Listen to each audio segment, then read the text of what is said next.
भूल जाओ मायका ससुराल। आ गई बहू। चल अब आज तेरी पहली रसोई है, जाकर खाना बना दे। जी मम्मी जी। रितु शादी के अगले दिन अपने मायके गई थी और वहां से वापस आने के बाद वो अपनी पहली रसोई करती है। वो बड़े प्यार से सबको खाना परोसती है। सब खाना खा रहे थे तब, खाना कैसा बना है मम्मी जी? ठीक है। रितु की ये बात सुनकर उसका पति रजत वो खाना बंद कर देता है। ये कोई खाना है? तुम्हें ढंग से खाना बनाना भी नहीं आता क्या? सारा मूड खराब कर दिया। क्या हुआ? क्या कमी है खाने में? ओहो, अब मुझसे ही उल्टा सवाल पूछा जा रहा है। एक बार बोल दिया तो समझ में नहीं आया कि खाने में बस कमी ही कमी है। इतना कहकर रजत वहां से उठकर चला जाता है। अरे तुझे आगे सवाल जवाब करना जरूरी था। उसका पूरा मूड खराब कर दिया। बेचारा मेरा बेटा खाना भी खाकर नहीं गया। लेकिन मम्मी जी मैंने तो कुछ नहीं पूछा था, बस यही पूछा था कि खाने में क्या कमी है। हाय रब्बा, कितनी जबान चलाती है। यही सीख कर आई हो क्या अपने घर से? हम दोनों का अच्छा खासा मूड खराब कर दिया। अब पड़ गई ना तेरे कलेजे को ठंडक। इतना कहकर कमला भी बीच में ही खाना छोड़कर उठ जाती है और वहां से चली जाती है। अभी रितु के साथ जो कुछ भी पहले ही दिन उसके ससुराल में हुआ वो सब देखकर उसे काफी गहरा झटका लगा, क्योंकि ये सब क्या हो गया? आखिर मैंने ऐसा क्या किया? ये तो बहुत ही अनएक्सपेक्टेड था। रितु को कुछ समझ में नहीं आया कि ये सब क्या हुआ, क्यों हुआ और बिना वजह इतना कुछ। फिर रात को, मम्मी जी आप बता दीजिए मुझे खाने में क्या बनाना है। अपनी मर्जी से कुछ भी बना ले। लेकिन मम्मी जी, अरे अब क्या हो गया? मैंने सुबह अपनी मर्जी से बनाया था लेकिन आपको खाना पसंद नहीं आया, तो आप प्लीज मुझे बता दीजिए सब कैसे करना है ताकि मुझसे दोबारा वो गलती ना हो। हे भगवान, इसका मतलब तू उल्टा दोष हम पर ही डाल रही है। शर्म नहीं आती तुझे? मम्मी जी आप मेरी बात का गलत मतलब निकाल रही हैं। मैंने बस ऐसा इसलिए कहा था ताकि दोबारा गलती ना हो। हाय राम, कितनी चप्पड़ चप्पड़ जबान चलती है तेरी। एक से एक फट जवाब दिए जा रही है। मेरे तो कर्म ही फूट गए जो ऐसी बहू मिली मुझे। लेकिन मम्मी जी, उसी समय वहां रजत भी आ गया। क्या हुआ मम्मी? अब क्या कर दिया इसने? अरे बेटा, अरे बेटा, इसने मुझसे खाने के लिए पूछा कि क्या बनाऊं। मैंने बोला कुछ भी बना ले अपनी मर्जी से। तो ऊपर से मुझसे ही जबान लड़ाने लगी। अरे भलाई का तो जमाना ही नहीं रहा। क्या? देख ना तू अब। नहीं नहीं ऐसा नहीं है, मैं कोई जबान नहीं लड़ा रही थी। मैंने बस पूछा था कि खाना कैसे बनाना है और क्या बनाना है ताकि सुबह की तरह कोई गलती ना हो। अच्छा, तो अब तू मेरी माँ को झूठा बता रही है। तू उन्हें झूठा साबित करना चाहती है? नहीं ऐसा कुछ भी नहीं है। आप लोग मेरी बात क्यों नहीं समझ रहे हो? मैंने किसी को भी गलत झूठा कुछ नहीं कहा। मैं कुछ साबित नहीं करना चाहती। मैं बस एक जनरल बात कह रही थी। हमारे सामने ज्यादा अंग्रेजी काटने की जरूरत नहीं है। एक दिन हुआ नहीं, यहाँ आए और अपनी मन मर्जी करनी चालू कर दी। आखिरी वार्निंग दे रहा हूं, आगे से ऐसा नहीं होना चाहिए, वरना अच्छा नहीं होगा। रजत बहुत ही ज्यादा गुस्से में था और ये बात कहकर वो गुस्से में अपने कमरे में चला गया। वहीं दूसरी तरफ रितु को सोच सोच कर हैरानी हो रही थी कि आखिर उसने ऐसी कौन सी गलती कर दी जो सब इस तरह उसकी बातों को घुमा फिरा कर उसकी बातों का गलत मतलब निकाल रहे। वो उनके इस व्यवहार से बहुत हैरान थी, लेकिन ये तो कुछ भी नहीं, आगे आगे तो बहुत कुछ होना था। ऐसा हर रोज होता है। तुझे कितनी बार बोला है कि मेरी कॉफी में चीनी कम होनी चाहिए? जी। जी क्या? तूने कम चीनी क्यों नहीं डाली? माफ कीजिए। अरे तुझे माफी के अलावा और कोई तीसरा शब्द आता नहीं क्या? मुंह में जबान नहीं है? मैंने कम ही चीनी डाली थी, पता नहीं ज्यादा कैसे होगी। अच्छा, तो यानी हम ही बेवजह कलेश करते हैं घर में। हमारे पास तो दिमाग ही नहीं है जो हम बिना वजह तुम्हें टोकते रहता है। रुक, अभी सबक सिखाता हूं तुझे। इससे पहले कि रजत आगे कुछ बोल पाता, वहां उनकी पड़ोसन आ जाती है। अरे बेटा, तुम्हारी मम्मी कहाँ है? जी आंटी जी, आइए ना, अंदर आइए, अभी बुलाता हूँ मम्मी को। रितु को कुछ समझ में नहीं आया। अभी 1 मिनट पहले रजत उससे बिल्कुल गुस्से में बात कर रहा था और दूसरों के सामने कितनी जल्दी उसने अपना व्यवहार ही बदल लिया। शाम को, मम्मी, रजत जी मुझसे बिल्कुल भी अच्छा व्यवहार नहीं करते। मुझसे यहाँ हर कोई बदतमीजी से बात करता है। मेरा यहाँ बिल्कुल मन नहीं लगता। अरे कैसी बात कर रही है बेटा? वही तेरा घर है अब, और वहां तेरा मन नहीं लगता? लेकिन मुझसे बिल्कुल पराया जैसा व्यवहार करते हैं। हर छोटी छोटी बात पर बस डांटते रहते हैं और उनका गलत मतलब निकालते हैं। जरूर तेरी ही कोई गलती रही होगी बेटा। अरे इतनी सी बात का भला कौन बतंगड़ बनाता है। अब तू घर की बहू है, सारी जिम्मेदारी तेरी है। कोई गलती करेगी तो तुझे डांट तो पड़ेगी ना बेटा। इसमें भला इतना बुरा मानने वाली कौन सी बात है। मम्मी आप कभी भी मेरी बात समझते क्यों नहीं हो? बिना वजह डांटना कोई सही बात है क्या? अगर मैं जवाब दूं तो भी मैं गलत, जवाब ना दूं तो भी मैं गलत। ये कौन सी बात हुई भला? देख मुझे नहीं पता, बस ये है कि तू कुछ ज्यादा ही सोच रही है। हमेशा अपनी सास और अपने पति की इतनी बुराई मत किया कर, वरना सब क्या सोचेंगे। लेकिन मम्मी। लेकिन वेकिन कुछ नहीं, मैं जा रही हूँ। रितु जब भी कोई बात अपनी मम्मी को बताती उसके साथ कुछ गलत हो रहा है तो वो उल्टा उसे ही डांट दिया करती थी। इस तरह कई महीने बीत गए। फिर एक दिन, ये क्या है? आपकी शर्ट। वो तो मुझे भी दिख रहा है, लेकिन इस पर ये जो दाग है वो हटा क्यों नहीं? क्या तुम्हें ढंग से कपड़े धोने भी नहीं आते? मैंने इसे हटाने की पूरी कोशिश की लेकिन ये हटा नहीं। सब जानता हूं मैं कितनी कामचोर हो, कुछ करने की कोशिश ही नहीं की। अरे कभी कोई काम ठीक से नहीं करती। लगता है तुम ऐसे नहीं मानोगी, सबक तो तुम्हें सिखाना ही होगा। कहते हैं ना, लातों के भूत बातों से नहीं मानते। ये सुनकर रितु बहुत ही डर जाती है और रजत ने जैसा कहा वैसा ही किया। उसने रितु को एक जोरदार थप्पड़ मारा। आपने मुझे थप्पड़ मारा? हाँ, क्यों? कम असर हुआ क्या? और खुराक चाहिए? अगर आगे से ठीक से काम नहीं किया तो इससे भी बुरा हाल होगा। रजत गुस्से में वहां से चला जाता है। पहली बार तो रितु ने इग्नोर कर दिया, लेकिन उसके बाद रजत ने उसे कई बार पीटा। फिर एक दिन रितु ने ठान लिया कि वो वहां 1 मिनट भी नहीं रुकेगी। उसी समय वो अपने मायके चली जाती है। मम्मी, मैं अब अपने ससुराल वापस नहीं जाऊंगी। क्यों? ऐसा कौन सा पहाड़ टूट पड़ा? रितु रोते हुए सारी बात बताती है। बस इतनी सी बात पर ससुराल छोड़ दिया और एक थप्पड़ी तो मारा है। क्या कहा? बस एक थप्पड़? हाँ, इसमें भला इतना ड्रामा करने की क्या जरूरत है? मम्मी आज एक थप्पड़ मारा है, कल को और भी कुछ हो सकता है। मैं ये सब बर्दाश्त नहीं करूंगी, मुझे तलाक चाहिए। हे राम, कैसी बातें करती है। दोबारा मत बोलियो। देख ज्यादा ड्रामा मत कर। अब वही तेरा घर है, वहीं के हिसाब से तुझे रहना होगा। वो तुझे जैसे रखेंगे तुझे वैसे ही रहना होगा। मम्मी आप कैसी बातें कर रही हैं? बिल्कुल सही कह रही हूँ। इतनी सी बात पर इतना बड़ा बखेड़ा खड़ा कर देगी और अपने ससुराल नहीं जाएगी तो सब रिश्तेदार और समाज वाले क्या कहेंगे? हमारी तो इज्जत मिट्टी में मिल जाएगी। मैं कहती हूँ तू अभी ही वापस जा। तलाक के बाद तो सब हमें पता नहीं कैसी कैसी नजरों से देखेंगे। पापा आप तो कुछ बोलो। बेटा तेरी मम्मी बिल्कुल सही कह रही है, ऐसे हमारी नाक कट जाएगी।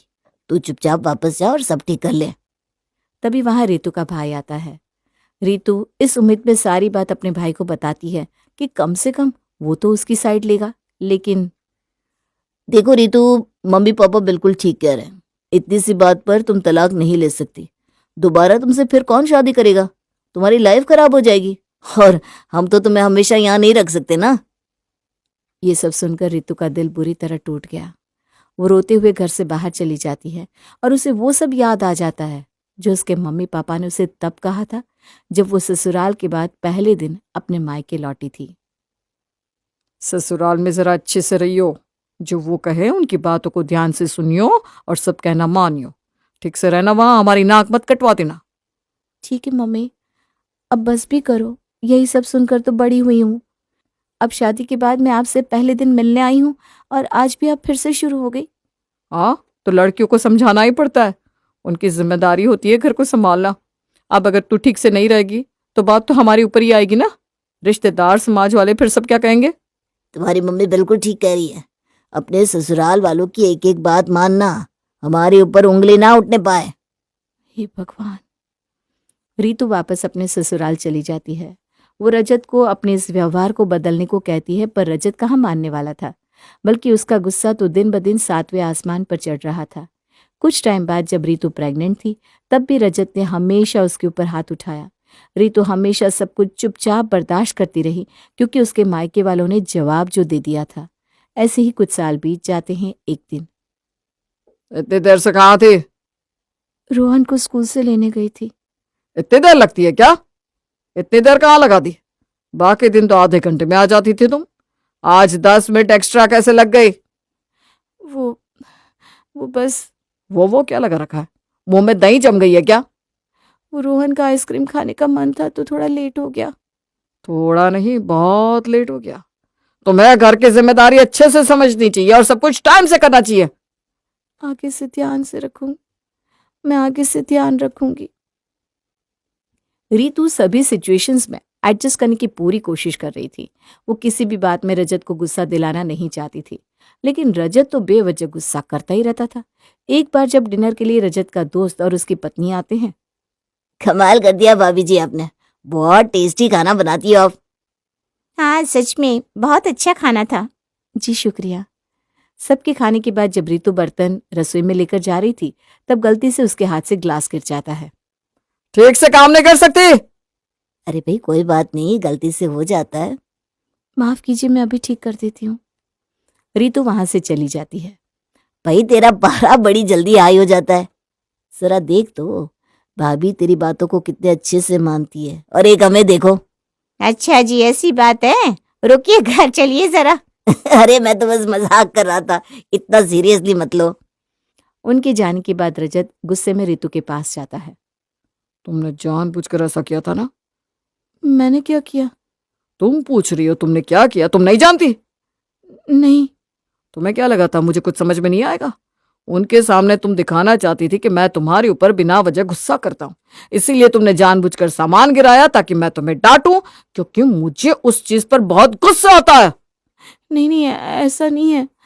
मैं कितनी बार समझाऊं, मैं ऐसा कुछ भी सोचकर कोई काम नहीं करती। कभी गलती से हो जाता है। आप मेरी बात क्यों नहीं समझते? क्यों हमेशा मेरे साथ गुस्से में ही बुरा व्यवहार करते हैं? पहली बार रितु ने अपने मन की बात कही, लेकिन रजत को वो बिल्कुल भी राज नहीं आया, बल्कि ऐसा करने से तो आग में घी डालने जैसा काम हो गया। रजत ने रितु को फिर से पीटा। आगे से मुझसे जबान मत लड़ाना। रजत वहां से चला जाता है। रितु वहीं बैठकर रोने लगती है। मेरे साथ ही ऐसा क्यों हो रहा है? मैंने आखिर कभी क्या गलत किया था जो मेरे साथ ऐसा हुआ? अगर मेरे घर वालों ने मेरा साथ दिया होता तो आज मेरी हालत ऐसी ना रही होती। ऐसे रिश्ते में बनने से अच्छा है कि मैं अकेली रह लेती। जब रितु रो रही थी तब वहां उसका 10 साल का बेटा रोहन आता है। मम्मा आप क्यों रो रही हो? कुछ नहीं बेटा, बस मेरी आंख में ना कुछ चला गया था। मम्मी पापा आपको बहुत परेशान करते हैं? अरे नहीं बेटा, ऐसा कुछ भी नहीं है। कोई बात नहीं मम्मा, आप रो मत, मैं हमेशा आपका ध्यान रखूंगा, मैं आपको कभी रोने नहीं दूंगा। अरे बेटा तुम ज्यादा सोचो मत, तुम्हें परेशान होने की जरूरत नहीं है, मैं बिल्कुल ठीक हूँ। हाँ, एक छोटे बच्चे को भी समझ में आ रहा था कि उसके घर में आखिर क्या हो रहा है। समय गुजर रहा था। समय के साथ रितु उस माहौल में ढलने की कोशिश कर रही थी। कई साल बीत गए, लेकिन कुछ था जो बदल गया। फिर एक दिन जब रितु एक पड़ोसी से बात कर रही थी। जी नहीं, हमारे पास तो नहीं है, आप मिसेस शर्मा से पूछ लीजिए। जी ठीक है, थैंक यू, आपने मेरी बहुत मदद की। रजत कहीं बाहर से आ रहा था और उन्हें बात करता हुआ देखकर उसे गुस्सा आ गया। रजत उनके पास जाकर गुस्से में कहता है, चुपचाप अंदर चलो। बाहर क्या कर रही हो? कुछ नहीं, मैं तो बस। मैंने कहा अंदर जाओ। अंदर जाने के बाद, अब तुम दूसरे लड़कों से भी बातें करने लगी हो? हैं? क्या बात कर रही थी तुम? कुछ नहीं, वो बस मुझसे कुछ सामान के लिए पूछ रहे थे। शर्म नहीं आती ऐसे गली में खड़े होकर लड़कों से बात करते हुए? रितु को ये बात सुनकर बहुत गुस्सा आ जाता है। उसने आज तक इतना सब बर्दाश्त किया, लेकिन आज उसके ऊपर ऐसा इल्जाम भी लगाया जा रहा था। उससे अब बिल्कुल बर्दाश्त नहीं हुआ। बस बहुत हुआ, मैंने बहुत बर्दाश्त कर लिया। मैंने आज तक इतना कुछ सहा, लेकिन अब मुझ में बर्दाश्त करने की और हिम्मत नहीं है। अच्छा, अब जुबान भी चलने लगी? रजत जैसे ही रितु पर हाथ उठाने वाला था, रोहन वहां आ जाता है। आप मम्मा के साथ ऐसा नहीं कर सकते। ओहो, अब तुम्हें भी मेरे खिलाफ बोलना है? सही पट्टी पड़ाई है तुम्हें। मुझे किसी ने पट्टी नहीं पढ़ाई, ये जो हो रहा है वो गलत है पापा।